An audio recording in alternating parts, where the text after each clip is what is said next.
Ron Johnson is Minnesota sports. One-of-a-kind opinions, big-name guests, the teams you care about every day. It's the Ron Johnson Show, part of Locked On Sports Minnesota, and it starts now. Welcome to the Ron Johnson Show, and I am your host, Ron Johnson. And on today's show, we're going to have a special guest coming up, Super Bowl champion Ben Utecht. We're also going to jump into the Minnesota Wild, the Timberwolves. The city of Minneapolis is excited about what's to come.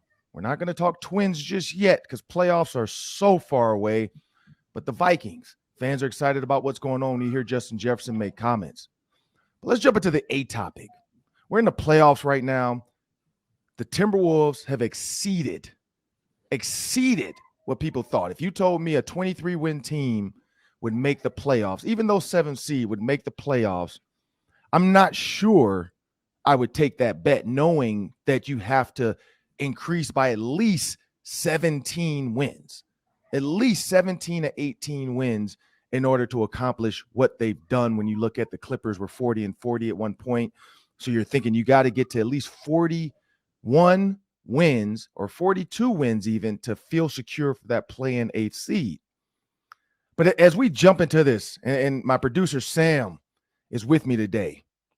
Sam, when you think about the Minnesota Timberwolves, I don't think that strikes fear in a lot of people. I think that's why so many people aren't taking them serious. So the question you posed to me was, what are the expectations, or what are going to exceed my expectations? Well, I say Western Conference Finals.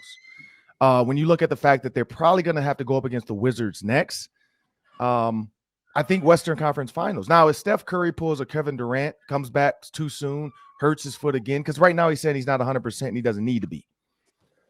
Well, if I'm the Timberwolves and I hear that, and you can't overlook the Grizzlies because the Grizzlies are the 2 seeds, so you got to win that, and who knows what's going to happen there. But if you heard that, I don't have to be 100% to do what I do in the playoffs. My thought is, man, we just got to beat the Grizzlies, and then we got to put the pressure on Steph to have to do everything possible on that bad wheel. And so when you're thinking about Klay Thompson just coming back from injury, working himself back into basketball shape, regular season basketball shape and playoff basketball shape are totally different things. So my expectations for them exceeding it would be Western Conference Finals. A letdown would be getting absolutely destroyed by the Grizzlies after that celebration they just had and going out 4-0. That would be a complete disappointment. When you look at the Wild and you look at their stat totals and you look at Kevin Fiala and you look at, Fleury right now, what he's doing and how well he's playing and how they have 2 goalies that they can really count on. I mean, not a lot of teams can say that. Some teams say we have a starting goalie and then we have a guy that we're going to bring in. Well, the Wild have an embarrassment of riches right now. And of course, we're not even talking about Kirill Kaprizov, who's leading the team. You look at their size, their ability to lean on folks, their ability to push you into the crease, hit you against the boards, and really lean on you when they're up so that you're tired. And that 90 seconds, you're coming off a lot sooner, or in that 90 seconds, you're just gassed because you're like, man, these dudes are so big, so long, so strong. And so I think the same for them, the conference finals or whatever it is for the Stanley Cup, the Final Four. That for me, I don't think that's exceeding expectations for me for the Wild, where they are right now. When you look at where they stand right now, their size, their ability to score, they have to get to that Final Four. Again, another disappointment for them would be exiting in the first round. With all the hype right now around the Wild, all the players are adding, all the tweets about them, the way they're putting up 3 to 5 goals a game, the way everybody's contributing, the assists, the goals, all the buzz. To lose in the first round, that would be a huge disappointment in my opinion. That's just me, though. For the Timberwolves, you have to be competitive. You have to go out there and compete. You have to show these Grizzlies that you are better than them. You have to show Karl-Anthony Towns to the world and say, stop saying I'm the biggest shooting big man. Yes, we know you won a 3-point contest. That's shooting in a bubble. That's having fun with your friends at the park. You do it in the game. Put your back to the basket and be a bully. Be a big man. Look at Jokic, what he does. It's okay to shoot every once in a while, but you have to pick your shots. If you're wide open at the top of the key, take it. But don't force it because you just want to get a 3 off to tell everybody you're the best, big man shooting guy in the world or ever and all this stuff. Like, play your game. Be big. Go down. Use your size. Use the ability that if they want to double team you like we saw, be ready to dump it off. Make Ja Morant force the issue. Make him drive ridiculous and throw up crazy shots, hoping to get fouls. That's going to be the key. That's going to be Karl-Anthony Towns has to stay out of foul trouble. D'Angelo Russell and Edwards, they have to find a way to play together. Jared Vanderbilt, he has to come up big. He has to help the team out wherever. If it's offensive rebounds, if it's defensive rebounds, whatever it is, he's got to be able to help this team out. You're facing a really good Grizzlies team, though. You're facing a guy in Bane who can score in bunches whenever Ja Morant's not there, and you have a guy in Ja Morant who is scary. He's not a great, I wouldn't put him in a great 3-point shooting category. I would say he can shoot, but not having a hand in his face, that's going to be the key. You have to have a hand in his face, but don't feel like it's Steph Curry where you got to run 50 people at him and you're nervous every time he pulls up. Because if Ja's off and Ja's forcing it, Timberwolves can win that game and that series. But that would be a disappointment for me. I don't know. What do you think, Sam? If the Timberwolves win one series, it's a gigantic success. I mean, I expect, honestly, I expect a competitive series against Memphis, and I think that they're probably not favored to win it. I mean, I think that realistically, the likeliest case scenario is Memphis wins this series in 6 or 7. If the Wolves can steal the series and go play Golden State or Denver, that's a gigantic success. I don't think they can defend well enough 2 series in a row to make the Western Conference Finals. That's why I'm not expecting that. I would just love, a competitive series, maybe a Wolves upset against Memphis. That would be unbelievable for this franchise because they're already playing with house money. This is already kind of a successful season for them, where they've gotten versus where they've been. Now, the Wild, I think back to a video that came out before the season where Bill Guerin was in the locker room talking to the team, and he said, you know what this season is about? It's about bleeping winning. That's the sole focus of this team. They have set the bar at Stanley Cup. So if they do anything less than make the Western Finals, I think it's going to be disappointing. And you know what? They are running into an absolute buzzsaw with the way the NHL bracket is laid out. They're going to have to play St. Louis in the first round. St. Louis is 9-0-1 in the last 10.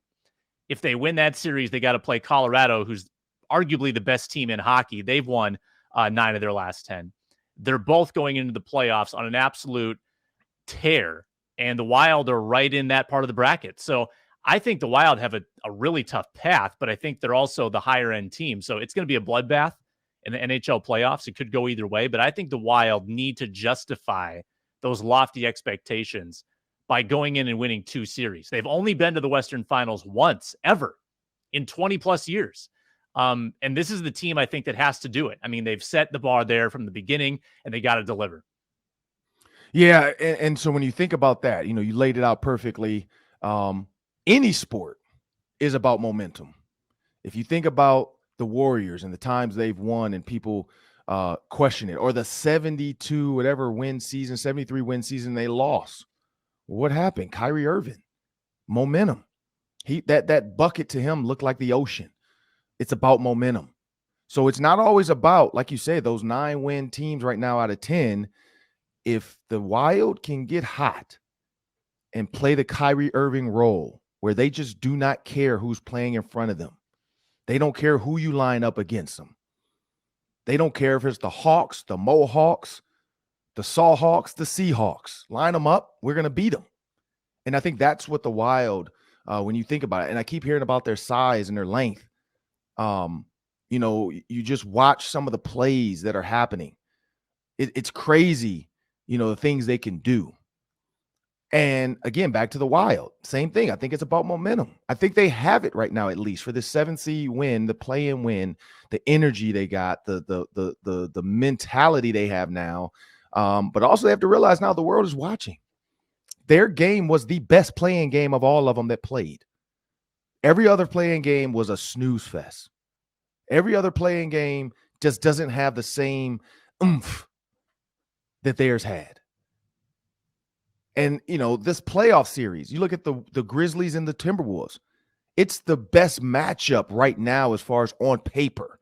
When you look at Ant Edwards and Ja Morant and the athleticism, you look at Steven Adams, you look at Karl-Anthony Towns and the brutality that's going to happen.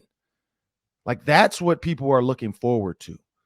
You know, then it comes down to Bane and D. Russell. Which third guy is going to show up?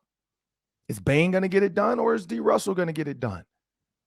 Because I think the superstars and the bigs have to cancel each other out. And hopefully our big comes on top of theirs, but you comes out on top. But you have to have that third guy. You have to have that third guy to make some noise. And we don't know who the unsung. It could be Beasley. Might need to hit 4 threes. We don't know who the unsung hero is going to be, that third wheel, but somebody has to do it. But as we jump into this championship mentality, we're going to bring Ben Utecht into the Ron Johnson Show. Now joining the Ron Johnson Show, we have Ben Utecht, one of my former teammates. I remember recruiting Ben. Short story, Ben was a receiver. I forget the high school, probably Hastings maybe, but Ben Hastings, that's it. Yep, Ben was a receiver, came in. Joker Phillips said, man, we got to get this tall, lanky, 6'6" kid to play receiver. Ben shows up. They're like, man, eat some steak and potatoes. You're going to tight end. Best decision of Ben Utecht's life. He ends up being one of the best tight ends I've seen in the Big Ten, goes on to play for the Indianapolis Colts. I heard tons of stories when I got to the Colts as a coach about Ben Utecht and his guitar and singing at training camp and Peyton Manning. Like, man, if you don't put this guitar away and pick up the playbook. But I want to welcome Ben Utecht in. Ben, as we're jumping into this right away, man, championship mentality, Gopher football as well. First off, man, why Minnesota? You're a hometown kid. Why did you pick to stay in the state of Minnesota to play? Gosh, you know, Ron, maybe for some of the same reasons you did. I mean, Coach Glenn Mason had just taken over, and you know, he had been a part of rebuilding a couple of programs already, and the recruiting class that I came out with, if you remember, consisted of Thomas DePay and Phil Archer and a number of really highly recruited, you know, homegrown Minnesota players. And we all collectively kind of talked about how we wanted to be a part of transforming this Minnesota into the state of football. And so that's really a big reason why we stayed is because we believed in Coach Mason and all the talent that he had brought onto the program, like yourself. And you know, look what we did together, Ron. I mean, we had a great run, and I think went to 4 bowl games, and you know, it holds a lot of dear memories for me. Yeah, when you're looking at Glenn Mason, so now let's transfer into PJ FLECK, and now you're starting to see that Trey Bixby decides to stay home, number 2 player in the state of Minnesota. You're seeing a lot of Minnesota talent. I just heard a story about J.D. Spillman possibly wanting to be a Gopher, but when Nebraska said they would transfer, they told him he could not transfer into the Big Ten, so that's why he picked TCU. They would not release him into the transfer portal because this is before the true portal. It was just, hey, you got to release him in, and they told him you can't go to the Big Ten. So he had to pick TCU, and then concussions, of course, ended his career in TCU. But when you look at PJ FLECK and what he's trying to build, what is your thoughts around PJ FLECK and what this program is going to be? I mean, I'm a massive fan, Ron. You know, my career after retiring and spending time with Tony Dungy, you know, arguably one of the greatest servant leaders on the planet, who won a world championship with this mentality that if you build better men, you get better football players. And I bought in hard, and it's really become a part of, you know, my passion today as a chief culture officer. And so when I listen to the words of PJ, it's like music to my ears, right? It's like, because it's the combination of, it's a combination of being brilliant with the X's and O's, the strategy of the game of football, but understanding that you're dealing with young men, you're dealing with people. And if you can create greater value and greater purpose in their lives, they're going to give you everything that they have, right? And that's that championship culture mentality. Yeah. And that's infectious, man. You want to be a part of something like that. Yeah, and so when you think about championship culture, you brought it up, Tony Dungy.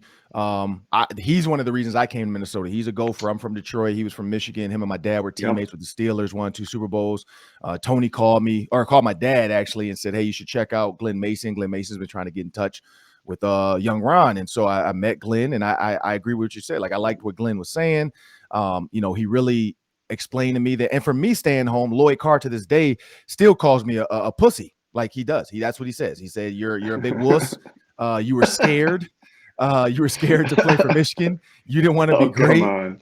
Eric Campbell, their coach, he texts me the same thing. But all in love. My dad played for Lloyd Carr in Eastern Michigan. So Lloyd just assumed, hey, you're gonna follow and come play for me. Your dad played for me, you're gonna play for me. And I just had a different feel when I got to Minnesota, meeting some of the guys at the time who were transferring in, Karan Riley. On my trip, we had Jake Cuppy, Arlen Bruce. We had who else was on that trip? Mike Lehan, Tellus Redmond, Jack Brewer. So we all had the same recruiting trip. And so we all were like, man, this might be the spot. And Mason did it. PJ now calls it like, I don't even know what he calls it. It's like the big recruit weekend where they have the most recruits.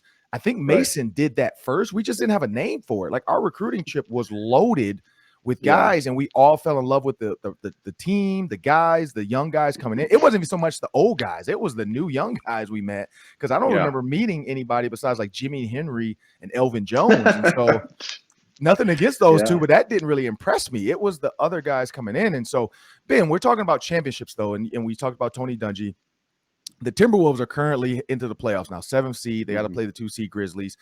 From a championship mindset, what do you think the coach did that other teams, no matter the sport, can emulate? Well, part of it was that they made culture objective, so it was something that they actually put time into figuring out how to practice. Right. And so it's like you want to help players go deeper into their interpersonal relationships with each other. Right. You talk about the culture that we're in now and the importance of diversity, equity, and inclusivity. Right. How do you do that? How do you bring 53 guys from the most diverse areas of the country, and you bring them together to create what Tony called family? Right. And you know what PJ says about family: forget about me, I love you. Right. So you're trying to bring these men together to create a unit that is so strong, there's nothing that can dismantle it. These are guys now that will step onto whatever the field of play is and give more of themselves, arguably, because of that family situation. The talent's there, right, Ron? You don't make it to the NFL if the talent's there. I played for 2 teams, Indy and Cincy. Okay, I went from Peyton Manning to Carson Palmer. It wasn't that Cincinnati didn't have talent, but they had a toxic culture at the time, and it wasn't a strong, united family locker room. So those 2 things, to me, at least from my own experience, are what made Indianapolis unique and different. Is you had a coach that had an incredible game plan for creating culture, for creating brotherhood, for creating, for using what I think some people view as soft skills, even though they're the hardest skills that I've experienced, combining that with the talent on the field.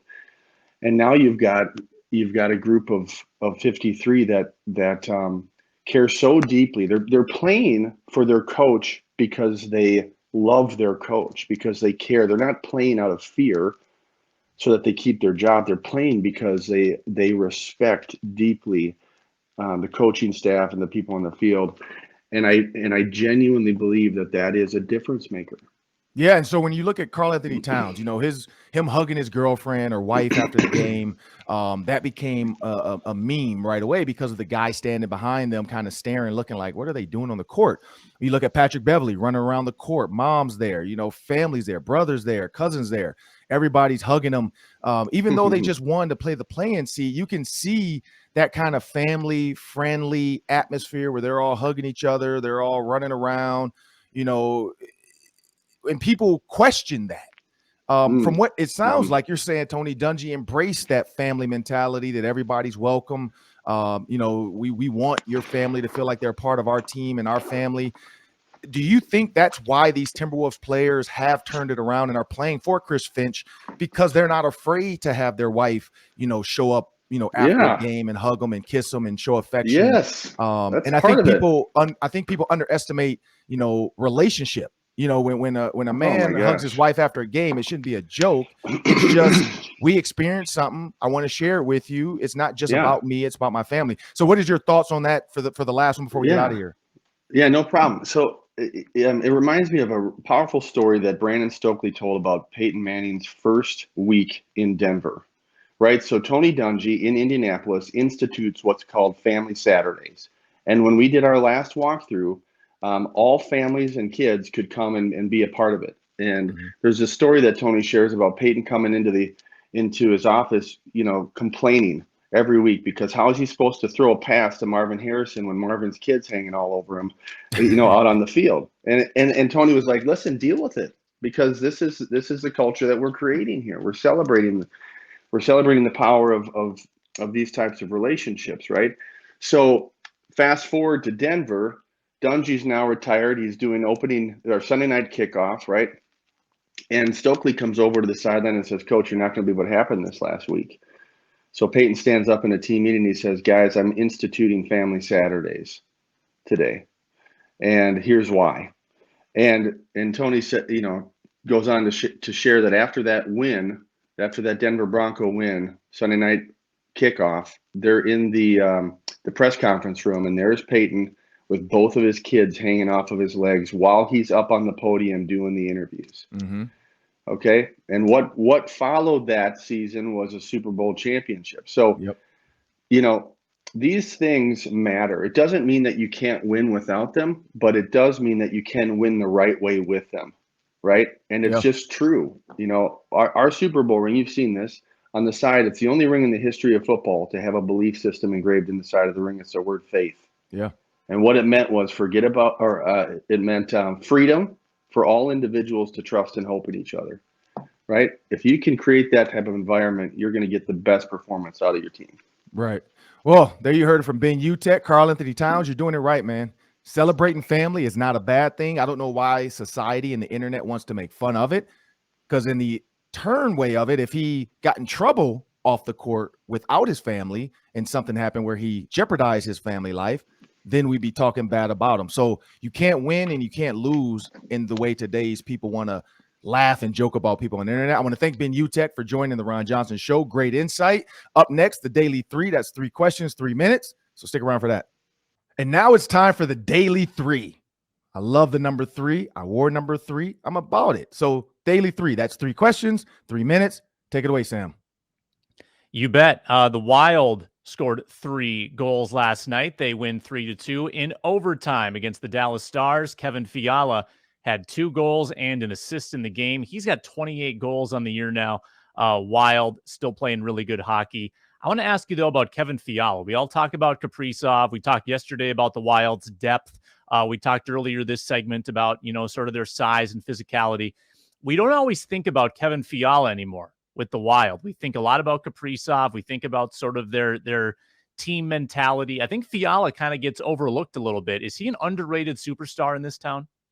So there's a thing. I would say he's consistent. So he's kind of, becoming the Adam Thielen. Like Adam Thielen used to be. Now, Adam Thielen has gotten hurt this last year. But Adam Thielen used to be like one of the most consistent pieces of the Vikings puzzle. Stephon Diggs became a sensationality type of guy. You had Everson Griffin and Daniil Hunter, who kind of came into their own right when they started becoming sack masters. And then you had Kirk Cousins come in and steal the show. So Adam Thielen's always kind of been there as a staple piece. And he's almost like, he's like a couch.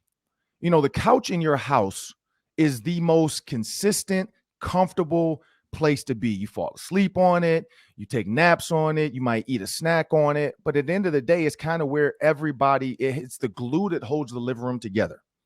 And so you think about the flat screen, the 70-inch. Every time you get a new flat screen or a new show comes out, everybody's staring at the flat screen. So that's where I'm gonna put Kirill Kaprizov. He's the flat screen. He's the flashy HD 4K Spider-Man, Batman movie on the screen that everybody's watching. but we're forgetting that we're sitting on the glue that's holding this living room together. And I think that's where FIALA is. You look at, 73 games played, very consistent, always out there on the ice, always can count on. You look at 28 goals scored. So not the 42. Kirill's out there. Like he's filling the net up. But you have to look at the points, 68 points, 40 assists. I mean, I think that's the thing. He's just a consistent piece. He's there when he needs to be. He plays his role. He knows that Kirill has to get his, and so he's going to play his role. And it's not often you have a guy. He probably could easily, get to another team that might say, hey, you can come in and be our guy. Let's see what you can do. But is that going to work for him? I mean, people forget so many superstars have left their group. Like the OKC team with Kevin Durant, James Harden, and Russell Westbrook. If they had stayed together, I think they'd be world champions right now and probably have 2. The problem was James Harden wanted $80 million. They could not keep him. Kevin Durant did not like Russell Westbrook after a while. I don't know why. He just was not happy with them, so he wanted to get out of there as well. They just could not get along. Russell Westbrook wanted to be the last guy to take the shot. Kevin Durant was like, it's my team. So if you don't want me to do it, I'm going to go elsewhere if you don't appreciate me. He goes to the Wizards, wins a championship. So when you think about Kevin FIALA, I think that's where we're at with him. I think in town, people just don't understand his greatness. Like people did not understand the greatness of James Harden. He was one of the better players on that team. I loved his game, but he wanted to go elsewhere to become a superstar. I think that's what we're getting out of Kevin FIALA. He's the Adam Thielen of the Wild. He's very consistent. He's there. He's the couch. He's the glue that holds the living room together, this team. And so, yeah, I think he's definitely underrated in this town. Yeah, people forget that the season before Kaprizov came over, people were talking about FIALA as the next big thing. They were saying, oh, this is great. Parise is going to pass the torch to FIALA. He's this next superstar. Then Kaprizov came and totally overshadowed him. But people forget that FIALA at one point was sort of next in line to be that number one guy. Justin Another Jefferson, hockey Adam Thielen. story. Yeah, a little bit like that. Sticking with the Wild, Ryan Hartman got in a little brouhaha with Evander Kane on Tuesday night. Yep. They fought. They exchanged blows. Then they were separated. Ryan Hartman flips him the bird, and he gets fined. Not an NFL-sized fine by any means. This is an NHL-sized fine, $4,250. Fans, though, in support of Hartman, because no one really likes Evander Kane, they've taken to Venmo, paid his fine, and then some. So Hartman is donating the difference or the whole amount, I'm not sure, to the Children's Hospital, which is a great cause. So did it all work out in the end here, Ron? Is this just one of those cool fan initiatives that we see from time to time? Yeah, I do. I did like that. I think donating the money to I mean, the dude makes millions. So if I'm not mistaken, I'm pretty sure he's a millionaire. When you look at Evander Kane, the funniest part of this story is his ex-wife donated. She went on Venmo and paid for it. Like, I hate this dude. Yes, he deserved. I wish I could have given him the bird every day. That's why I left him. So it's fun-hearted. You look at, I think like Josh Allen, same thing happened when, something happened with his thing. And then the Buffalo Bills donated $17 to Josh Allen for something. I think when not Carson Palmer, but like when the Bengals knocked somebody out of the playoffs, the Buffalo fans sent wings to so it's fun. It's fun. It's when fans get involved. Now Pat Beverley, that's a different one. His is $30K. And of course, people made the joke of like, send us your Venmo, and he didn't have a Venmo, so he created one. Yeah, I don't know if he's going to get $30K. I don't know, though. Maybe he might. But Bud Light is going to give him a Bev Light can of beer now. They're going to make a beer for him. So he's going to get some publicity out of the beer and the comments he made during the press conference. But I'm for it. I think donating the money to charity is the right thing to do. He even said it, like, I can pay my own fine. It's only $4,200. He spends more than that probably on the team dinner. So, yeah, I like it. Well, since you brought it up, let's get into the Beverley thing, because he gets fined $30K for his bad language after the play-in win, where there was a lot of curse words during the press conference, a lot of curse words probably on the court. I think he did an Instagram live that was kind of profane. I don't know what the precedent is for this. I guess I haven't followed it closely enough to know if guys regularly get fined for swearing. I know Pat Beverley knows how to spin a phrase or two. What do you think about that decision by the NBA? I think it's dumb. I think $30K is way too much for a guy just showing emotion. He wasn't.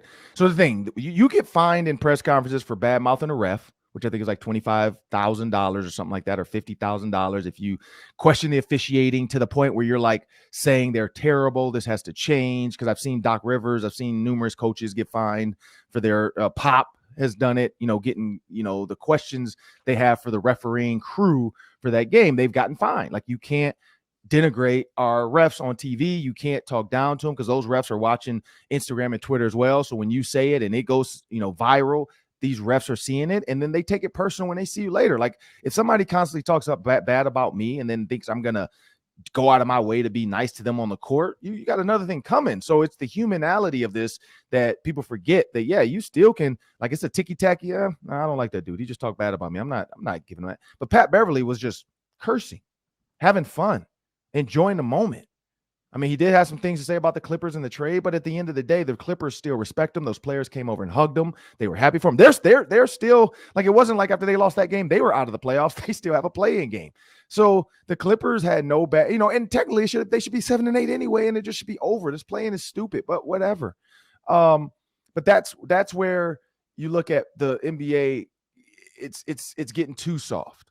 It should be okay to show emotion and say that. That's what the bleep is for. That's what the bleeping button is for. That's what the 7-second delay is for. Like, edit it, bleep it out, and let the guy just have fun after a game. But he had some Bud Light up there as well. He was drinking. So you know what happens after a few beers, because who knows how many beers he had from the court to that press conference. But yeah, I don't agree with it. Yeah, I just imagine Adam Silver, the commissioner, sitting in his office with a little equation chart saying, all right, we've got 2 F words, we've got an A word, a D, and just adding up the number. Like, what, because guys swear all the time, right? So What is the line? It's just a little bit subjective, seems difficult to enforce on a regular basis. Yeah, if you're not cursing at somebody and you're just cursing to have a conversation and show emotion, like, I can't believe we effing won that game, oh my goodness, blah, blah, blah, blah. I don't see what's wrong with that. But if he's like, hey, you MF-er, you're this, blah, blah, he sucks, I can't believe this, I'm going to beat his. Yeah, then, okay, hey, you're a little too aggressive, bro. Let's fine you. But emotion, maybe just a little letter. Hey, next press conference, if you guys beat the Grizzlies, please just tone it down a little bit. All right, we got 30 seconds for the bonus question. Sammy Watkins signing with the Packers. He was, I think, a pretty solid free agent who was still floating out there. Would you have liked Watkins on the Vikings roster? $4 million is a little high for a third receiver, in my opinion. Yes, I see what the Rams did with their 3, but with that $4 to $5, $6 million, one, you still got to draft some top end rookies. You still got to, draft some guys that you're going to really need. And when you draft a bunch of guys, especially a first rounder, you got to have salary cap to afford to sign these guys. That's the funniest thing, is when people draft and they're over the cap after the draft, so they can't even sign some of their rookies until they get their veterans to renegotiate. So I think right now the Vikings are in a holding pattern, which tells me maybe they are trying to jump and get a first, and maybe even trade up and get 2 firsts. Like, there's going to be, or maybe get an additional second, which is still kind of paying 2 high-end guys if you're going to trade back into that 20 spot because you feel like Derek Stingley is still going to be there. I think that's the guy. No, I don't think Sammy Watkins was the answer. I think KJ Osborne is the guy. You got to keep, grooming him, getting him ready to be that 3. Yeah, I love Watkins, but I also love another 2 years of cheap team control for KJ Osborne. And I like drafting receivers. The young receivers have big impacts all the time, so I would go through the draft. And JC Treader is still out there too. So there's offensive linemen that you can add. Yep. You can add to the competition in the room and really have a true training camp battle for that offensive line, starting 5. So I definitely think let's look at what matters. I don't think receiver is going to matter as much. When you look at Irv Smith, is probably going to be used a little bit better. So no, I think Sammy Watkins, I don't think, and honestly, I don't know if he's going to help the Packers as much as they think he is. Yeah, well, they needed someone, because I think it was Alan Lazard, their number 1 receiver, until they signed. No, and I get it. You lose Devontae Adams, you go get Sammy Watkins. Yeah, okay. Good luck with that. Well, that'll do it for the Ron Johnson Show today. I want to thank you guys for watching. Please subscribe on YouTube, and you can also download and listen wherever you are, wherever you get your podcast. Thank you, and have a great day.